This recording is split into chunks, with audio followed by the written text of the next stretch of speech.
चमका देता अंगना हमारी हाथी ना घोड़ा कौन सवारी हाथी ना घोड़ा कौन सवारी पैदल ही आयो मोर गुआरी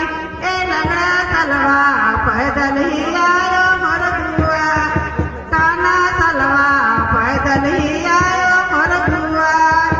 वहीं के बेच खरीदता चमका दे